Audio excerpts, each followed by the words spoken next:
So Sakurai finally did the impossible. He created the perfect Smash Bros. Game, equipping it with the best characters, the best graphics, and the best controls. Super Smash Bros. Ultimate is arguably the best fighting game ever. And it's for this reason, and for the bragging rights, that today I'll be selling my soul by creating a shameless list of the top 10 characters I genuinely think have a chance at making it into Smash. Yeah, I know, I've sunk into new lows, but let's just move right on past that, and without further ado, here goes my list. Number 15. Waluigi, Crash Bandicoot, and Shantae. These three are characters I honestly don't care much about at all, but I think they have a fair chance at getting into the game, so I might as well address them all together. Look, it's no offense to the people who want these characters in Smash, unless you want Waluigi, in which case I do mean offense. I just don't have any personal ties to these characters, since I never played any of the games that they came from. Crash Bandicoot looks like the dollar store version of Banjo-Kazooie not included. And Shantae, well, she seems pretty interesting. Oh, and then there's Waluigi. If he does make it into Smash, then to the drove of trolls mindlessly spamming demands for Waluigi on any Smash-related message board or video, I congratulate you on a troll so successful it wound up forcing the gaming community at large to cough up $5 for a character nobody actually wanted. Adding Waluigi to Smash would be the equivalent of adding Hercule into Dragon Ball FighterZ. They're troll characters and nobody actually wants to main them. Just remember, it's all fun and games until you meet a Waluigi who's better than you.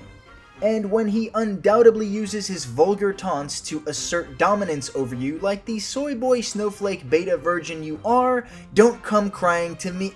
I mean, look, if you actually want Waluigi in Smash, I only have one thing to say to you. Stop it.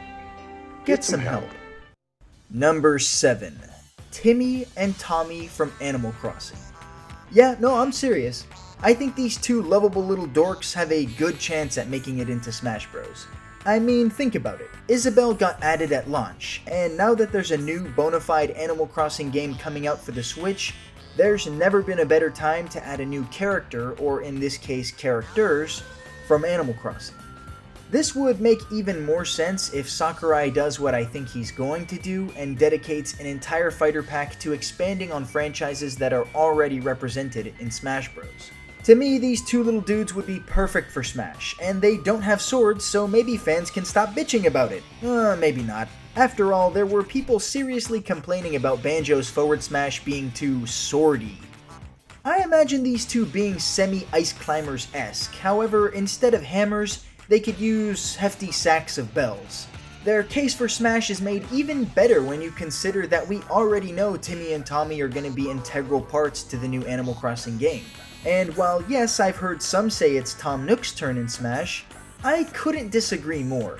Besides, after what he said when Isabelle got her invite, I wouldn't be too surprised if he just handed the Smash slip to someone a bit younger, and more ready to throw down in honor of the Nook family name. Burger King foot lettuce. Skull Kid, or more specifically Majora's Mask. I feel like there really isn't anything else that could be said as to why this character should be in Smash. After all, he's been a fan favorite since Smash 64, and Sakurai has frequently flirted with the concept of adding him in numerous ways, from trophies to Mii costumes to assist trophies, but never actually as a bona fide character. And admittedly, it's a little hard to understand why he hasn't been added yet. It's no secret that the Zelda franchise is seriously lacking in the villain department. Metroid, Mario, and Kirby are better represented on this behalf, despite the fact that the Zelda franchise has some of Nintendo's best villains. Don't get me wrong, I know more often than not the big bad villain of most Zelda games winds up being Ganon in some form or another. But that only seems to make Skull Kid's case even better. What better villain to represent Zelda than Majora's Mask? After all, it is the main villain of the game that it appears in. The mask plays second fiddle to no one. Not even the big bad Ganon himself. As for his moveset, well, there is plenty of source material to draw from. I imagine he'd probably be a floaty character, something like Samus or Ness, albeit with a bit more speed. As for his final smash, well... bruh. He literally drops a moon on Link and destroys the world. I think he's got that aspect covered. And let's not forget, they took Skull Kid out as an assist trophy from Smash 4. Let's just say that makes his inclusion a bit more likely. Number 5 is Shadow.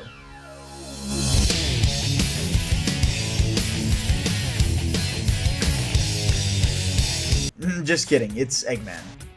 Look, I like Shadow just as much as the next guy. He's basically an edgier Sonic, and if there's one thing anime has taught me over the years, it's that the edgy side character is always cooler and better written than the main character.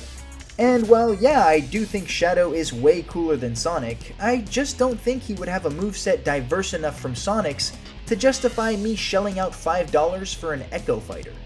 And yes, I know Shadow uses skates and Sonic doesn't, and yes, I'm painfully aware that Shadow had his little stint with guns.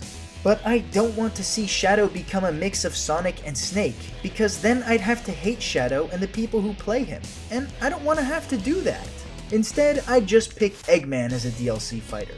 His potential for a moveset is nearly limitless considering how many gadgets he's used throughout the entirety of the Sonic franchise, and while I think he might share some similarities to Bowser Jr. in appearance, I think his moveset would be wildly different, thus separating them as characters the same way Charizard and Ridley are different even though they both still have dragon wings.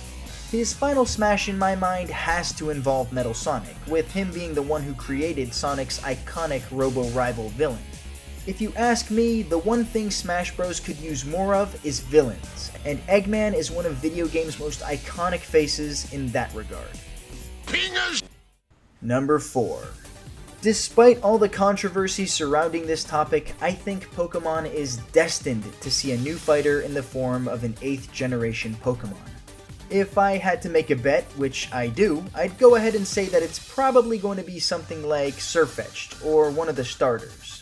Either Grookey's final evolution because Grass type is a pretty underrepresented type in Smash, or they could just go with Scorbunny, seeing as how the main character of the new Pokemon anime has a Scorbunny as his signature Pokemon.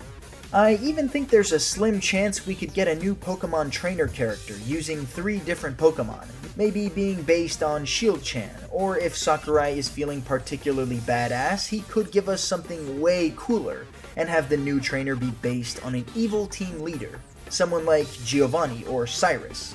Whatever it ends up being, I'm predicting that Pokemon will for sure have a new rep, and even though I'm not super thrilled about the new games, well, I still love Pokemon, and I'd welcome any new fighters. Hell, Nintendo needs to just go ahead and make a game like Smash Bros. Based all around Pokemon. I would buy the shit out of that.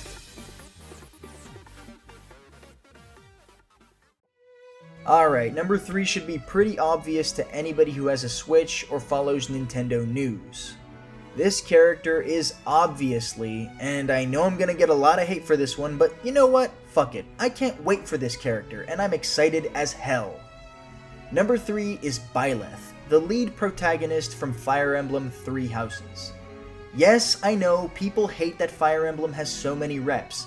And yeah, I can agree that maybe it's too many, but I'd gladly trade a Marth or a Corrin for a Byleth, and I think anyone who's played Three Houses can agree. This is one of those rare cases where the source game is so good, I almost feel like it wouldn't be right for Byleth not to be represented in Smash. I mean, what kind of precedent would we be setting if characters like Corrin get to keep their spot in Smash Bros, but Byleth, a character from a game that's actually good, gets excluded? And look, I've played through all of Fates, okay, so I think I've earned the right to be able to hate it. Besides, Byleth wouldn't suffer from the same old Fire Emblem Swordy curse on account of the fact that the sword of the creator is also a whip. Imagine Byleth as a mixture of a less spammy Richter with a slower Lucina. The potential for a fresh moveset is definitely present, and with Byleth being a dual-sex character, that means we would get a guy and girl version, each rocking their professor's attire and maybe even the enlightened outfit. Oh, and what better map than Garreg Monastery, the location that serves as the in-game hub throughout the story. If I had to make a bet, this would probably be the character I think is most likely to be added, especially after how well these games sold, and I for one won't complain.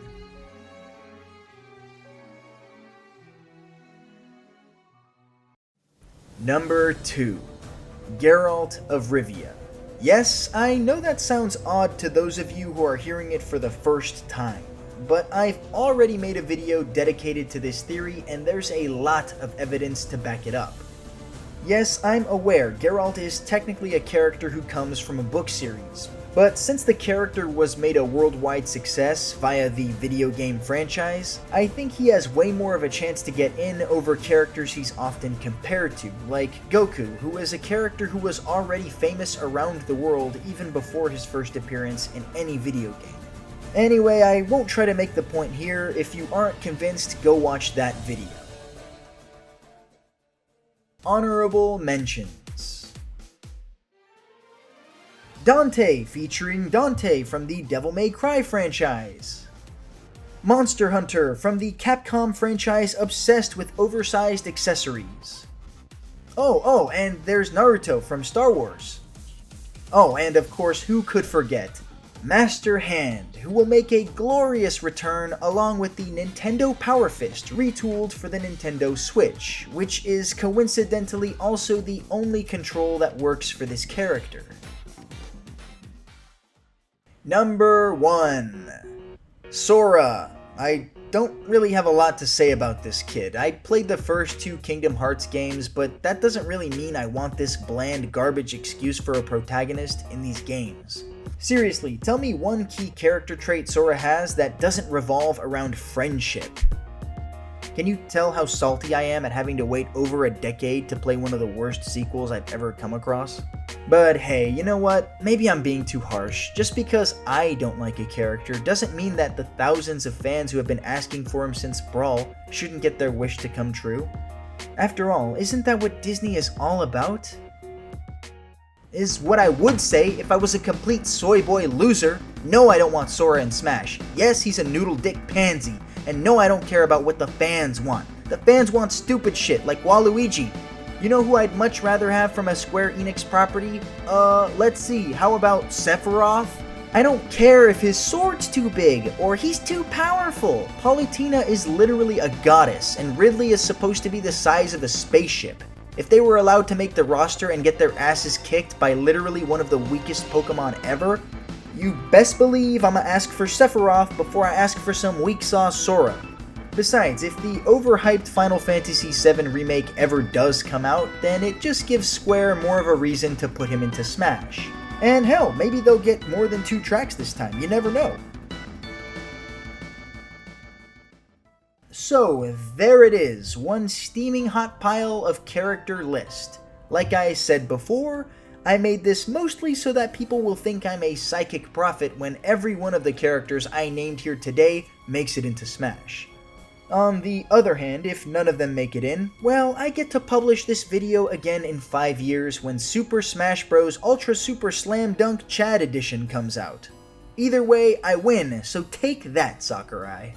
Alright, well with that, I will end this video with the reminder that we are still stuck under 1,000 subscribers. Anyways, thank you for watching, and remember to go out there and keep on loving good stuff, and check out my other videos, please.